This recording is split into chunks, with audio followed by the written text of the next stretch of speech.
అడుగుతా బేటా చికెన్ రాని మీది ఎవరమ్మాయి ఓయమ్మో బుడ్డమ్మాయి కూడా బొంబాయికి వెళ్ళించిందంటారా నాయన చాలా బాగుందిరా నాయన అరే జోగరు బొంబాయిలు ఏం పని చేస్తావురా ఓయమ్మో బొంబాయిలో డాని చేస్తారంట అమ్మాయి అరే జోగరు మా సర్కస్ లో ఇద్దరు మనుషుల పైన కరెంట్ వైర్ తాడు కట్టాం జోకర్ ఆ కరెంట్ వైర్ తాడు మీద నడుస్తావా జోకరు చెప్పులు వేసుకొని పెద్దలతోని కళ్ళు కట్టి సైకిల్ పని నాగలి పని రాయి పని కుర్చీ పని కరెంట్ పని అగ్గి పని ఓయమ్మో చాలా రెడీగున్నాడు కదరా జోకరు ఓయమ్మో వీరజో చాలా రెడీగున్నాడు ఇక గుడ్డమే చిగల్ రాని మెల్లగా పాట మీద డాన్స్ చేయలయ్యా చిగల్ రాని పాట మీద డాన్స్ చేస్తావు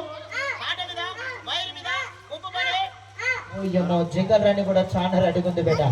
జిగల్ రాని నీ జర్సెప్ కింద కూర్చోమాయి ఇప్పుడు జోకర్ బుట్టోడేమో చేయాలండి మెల్లగా కబడ్డీ పొంగురు చూపెట్టాలి చూపిస్తున్నావు జోకర్ పిల్లలందరూ గట్టిగా చెప్పలేండి మెల్లగా పాట వెళ్ళి